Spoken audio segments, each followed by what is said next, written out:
Our first guest tonight is a Grammy-winning musician and a coach on The Voice. New episodes air Mondays and Tuesdays at 8 on NBC. Let's take a look. You gotta catch it, okay? Good try. It's a t-shirt. Are you ready? I think so. Here comes. Oh, what do we do now? Sometimes that happens. Read it. Okay, hold your breath. I can't reach. I got it. I'm not gonna help her because it's I got too it. funny. How did you fold it before? Just, everything's great, Ryan. Everything. Okay, you ready? Let's try this again. Here goes. Oh, it's not loaded. Please welcome back to the show, Gwen Stefani. How are you? Oh my God. Wow, I get to be on your show again. Thank you for having me. This is so It's lovely to fun. have you back. Obviously, not the ideal circumstances, but I'm wondering, for us, we're obviously back in the studio. We don't have an audience, but there is a niceness to being back in the studio. I'm assuming it's the same for you in The Voice? Yeah, I mean, it was like every day calling, like, do I need to get on the treadmill? Like, are we really going back? Like, are we shooting? And so we all felt really grateful to be able to go back and do the show and to listen to live music for the first time in forever. It's definitely different. But there was some really nice things about it. I have to say, it's very intimate, like between the coaches. I feel like there's nobody there. So you really feel like the reality part feels very relaxed. You know what I'm saying? So that was really fun. And mainly just being around the music is so inspiring, especially during these times. The music is so joyful and inspiring, and there's so much talent. So that's been really great. It's also a reminder that, obviously, you become successful and there's a lot of money behind music, but you can also do music at a real DIY level, which, you guys did, I know you did for years before your band had major success back in the day. Do you remember back to those days as you go through these times? Yeah, a lot lately, because we just had our, I hate saying it, but we had our 25th anniversary of the Tragic Kingdom, which was our first big commercial album. And so I feel like it was last week, I was really like in this zone, like, oh my gosh, like I didn't even think I would care. Like I don't really care about that kind of stuff. But when you watch everyone posting and I look back to her, that other girl that was me, but is sort of like evolved into this one, I just think how did we do it back then? And we were already a band for like 9 years before Just a Girl came out. We were playing that song live for a year before it got on the radio. I think K-Rock said it would take an act of God for them to play it on the radio. So there is a God. And it's just beautiful to look at the wake of songs and how they've just touched everyone. And everybody comes to me all the time telling me how that record really was like a big record for them. And I just look at the songs and I'm like, this record was a weird record.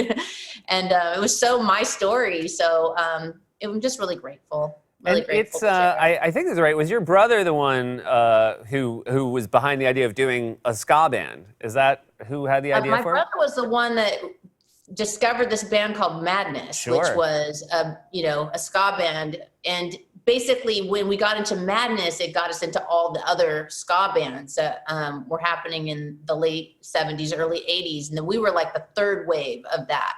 And definitely like my brother was the one that was the songwriter in the early days and taught me everything I know. It's crazy because I have been making new music myself, which is totally out of the blue, like didn't plan on it. In fact, I had been texting during the pandemic with Kelly Clarkson, and she was sending me songs, and I was like, wait a minute, I'm literally doing 40 loads of laundry a day. I'm cooking for 15 people every night, 3 times a day. Like, how do you have time to actually like write music right now? She's like, oh, I just stay up all night. I'm like, I'm not doing that. But so I was really jealous that she was actually making new music. And I would thought that's never going to happen for me. And then I kind of pushed the button to see if it was working. And all of a sudden, all these songs were like coming down. I'm like, what? So my brother actually played on a song of mine the other day, and I went up to his house, and it was just like this. It was during that same week of all of the nostalgic Tragic Kingdom and So I don't even know how I started talking about this, but yes.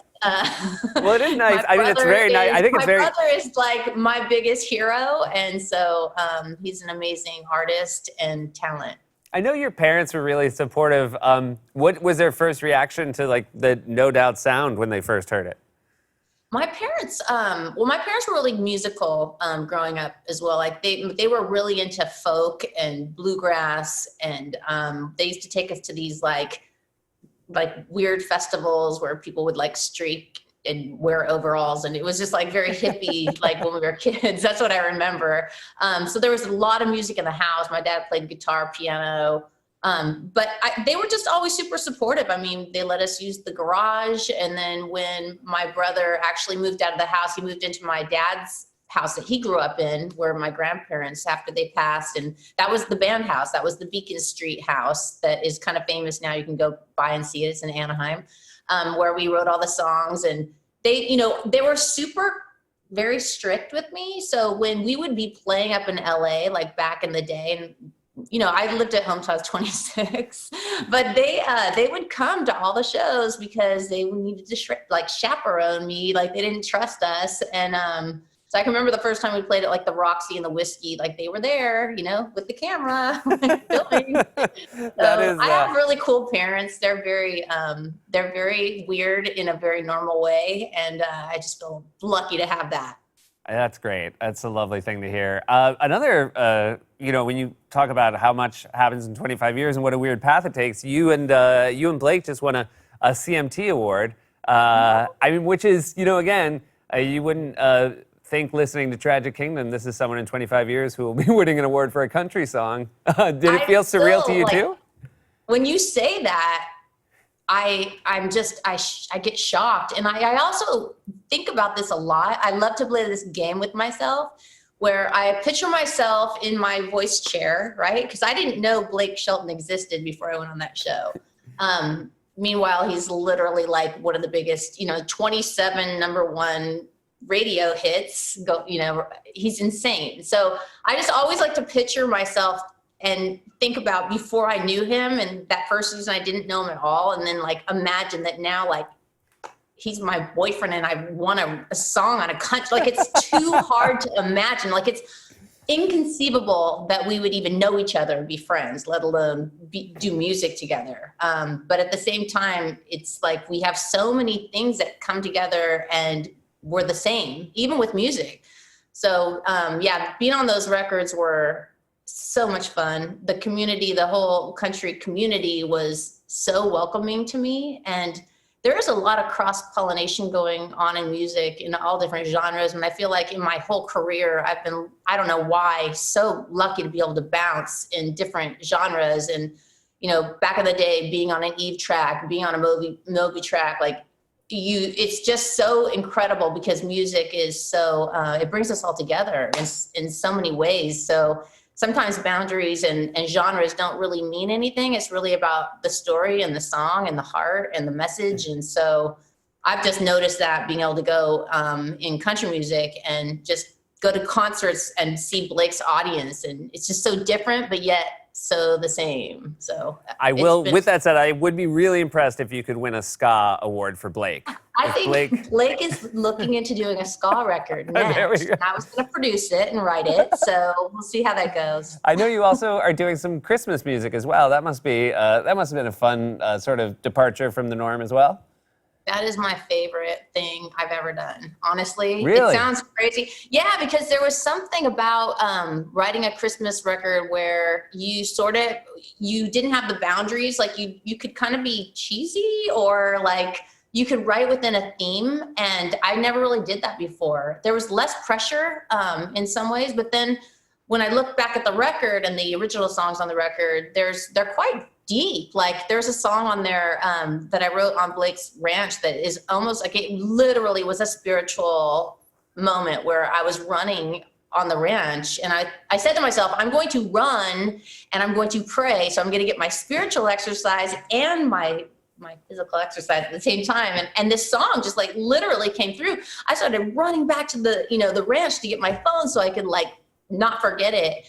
And so that record is really special to me. And to be able to work with, I'm working with Hallmark Channel this season. Just out of nowhere, they called me to sing on a song that Ryan Tedder wrote and an original Christmas song.